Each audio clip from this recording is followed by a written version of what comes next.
ये कहानी है एक ईंधन नामी लड़के की जो समंदर में मछली पकड़ने के लिए घर से निकलता है। वो अपनी फिशिंग बोट में बैठ के समंदर की ओर जाने लगता है। वो चट्टानों के बीच निकलते हुए समंदर के बीचों बीच पहुंच चुका था। तब अचानक समंदर के चारों तरफ धुंध फैल जाती है। इस धुंध में ईंधन को कुछ भी नजर नहीं आ रहा था। काफी टाइम तक वो इसी धुंध में आगे बढ़ता रहता है। फिर अचानक ईंधन को दूर एक बोट दिखाई देती है। लेकिन हैरानी की बात तो ये थी कि उस बोट पर कोई भी इंसान नजर नहीं आ रहा था। इसीलिए वो अब इस बोट को चेक करना चाहता था। वो अपनी बोट को एक रस्सी से बड़ी बोट के साथ बांधता है और अंदर चेक करने के लिए चला जाता है। वहां जाकर उसे हैरानी हुई क्योंकि इस बोट पर कोई भी इंसान नहीं था। लेकिन बोट पर सब कुछ नॉर्मल था, यहाँ तक कि खाना भी एकदम फ्रेश था। अब ईंधन इस बोट को स्टार्ट करने की कोशिश करता है, लेकिन उसे पता चलता है कि इस बोट का इंजन तो खराब है। अब ईंधन बाहर आकर आसपास देखने लगता है। उसे लगा कि इस बोट का मालिक आसपास शायद छोटी बोट में फिशिंग करने के लिए गया हो, लेकिन धुंध इतनी ज़्यादा थी कि उसे कुछ भी नज़र नहीं आ रहा था। अब ईंधन वापस कंट्रोल रूम की तरफ जाता है और रेडियो मैसेंजर के जरिए हेडक्वार्टर में मैसेज देता है कि ये बोट समंदर में फंसी हुई है। लेकिन रेडियो पर उसे कोई भी जवाब नहीं मिलता। अब ईंधन ने सोच लिया था कि वो इस बड़ी बोट को छोड़कर वो अपनी ही बोट में जाएगा। लेकिन वो जैसे ही ऊपर आया उसकी बोट वहाँ से गायब हो चुकी थी। हालांकि उसने अपनी बोट को अच्छी तरह से बांधा भी था।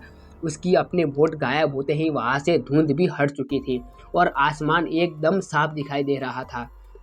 वो अब इस बोट पर फंस चुका था। इसीलिए वो मैप के जरिए अपना रास्ता ढूंढने की कोशिश करता है और ये पता लगाने की कोशिश करता है कि आखिर वो है कहाँ पर और उसे कौन से रास्ते जाना है।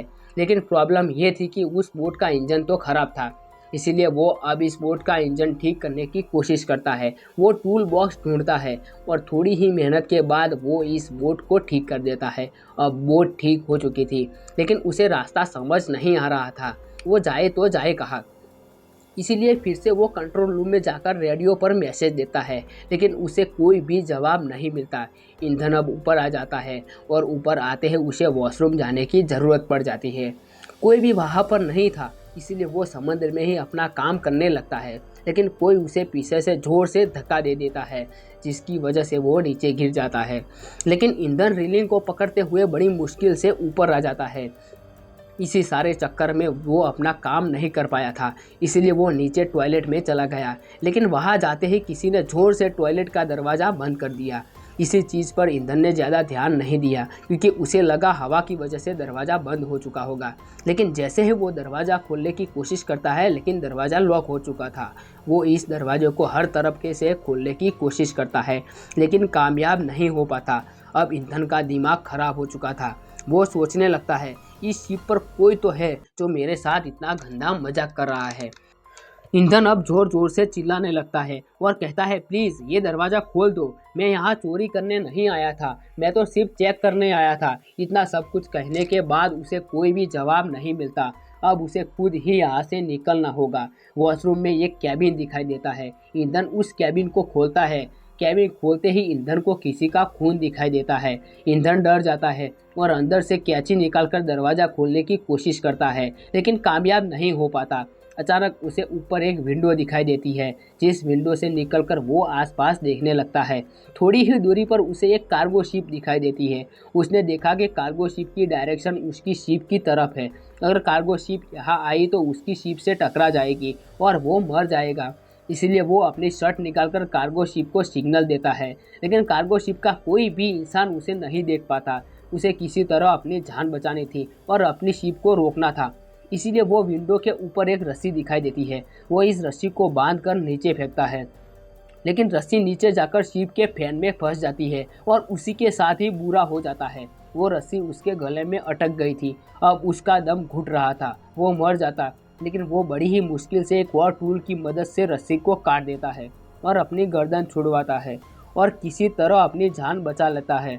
लेकिन रस्सी फैन में अटकने की वजह से शिप तो रुक गई थी, लेकिन ये काफ़ी नहीं था। फिर भी कार्गो शिप उसकी शिप से टकरा जाती है, जिसकी वजह से ईंधन को बहुत ज़्यादा चोट आती है। चोट की वजह से वो बाथरूम में ही बेहोश हो जाता है। लेकिन जब उसे होश आता है वो देखता है कि बाथरूम में पानी आ रहा था।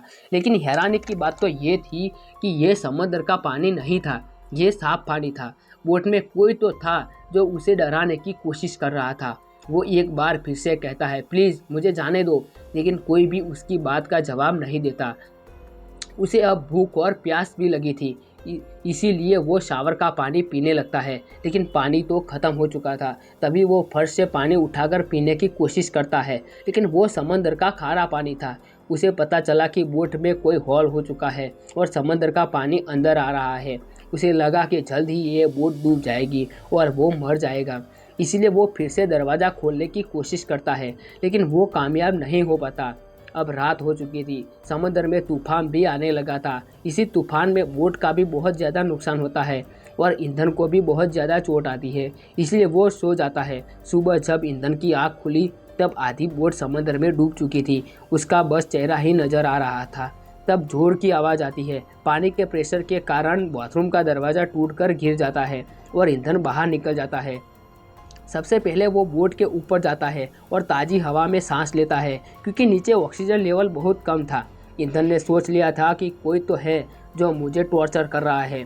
वो सोचता है कि अब वो इस बोट पर नहीं रहेगा, इसीलिए वो उसी शिप के एयरबैग और बाथरूम का दरवाज़ा सभी चीज़ों को जोड़कर अपने लिए एक छोटी सी राफ्ट बनाता है, ताकि वो इसके ज़रिए भाग सके। इसीलिए वो पानी और खाने का सब कुछ सामान चीज़ें लेकर इस बोट से उतरकर राफ्ट में चला जाता है। अब ईंधन चप्पू चलाते हुए आगे बढ़ रहा था और वो बड़ी बोट उसके सामने ही खड़ी थी। काफ़ी समय गुजर जाता है। ईंधन को लगा कि अब ये बोट डूबेगी नहीं। यही सोचते हुए उसे आइडिया आता है कि वो इसी बोट को ठीक करेगा और आगे के सफ़र पर इसी बोट में जाएगा। इसीलिए सबसे पहले वो इस बोट को लीकेज को ठीक करता है और एक पंप बनाता है। वह पंप के जरिए बोट में से सारा समंदर का पानी बाहर निकाल देता है और इस बोट में जितनी भी प्रॉब्लम थी उस बोट को ठीक कर देता है। ये सब करने के बाद रेडियो पर फिर से मदद मांगने की कोशिश करता है, लेकिन उसे कोई भी जवाब नहीं मिलता।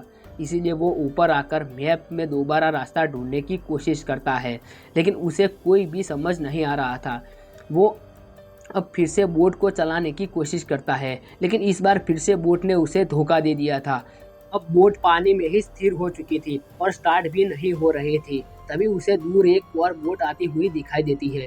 अब वो जल्दी से अपनी जान बचाने के लिए अपनी ही बनाई हुई छोटी सी राफ्ट के जरिए दूसरी शिप में जाने का फैसला करता है। तभी वो बोट अपने आप ही चलने लगती है और इतनी तेजी से उसका पीछा करने लगती है। उसे लग रहा था कि ये बोट उसे कुचलकर मार देगी। वो अपनी राफ्ट की स्पीड और बढ़ा देता है, लेकिन कोई फायदा नहीं हुआ, क्योंकि उस बड़ी शिप ने अपनी स्पीड और ज़्यादा तेज कर ली थी। उसके पहले वो शिप उसे टकरा जाती, वो अपनी राफ्ट से पानी में कूद जाता है और तैर कर ही उस बोट में जाने का फैसला करता है। लेकिन वो दूसरी बोट यहाँ से जा चुकी थी।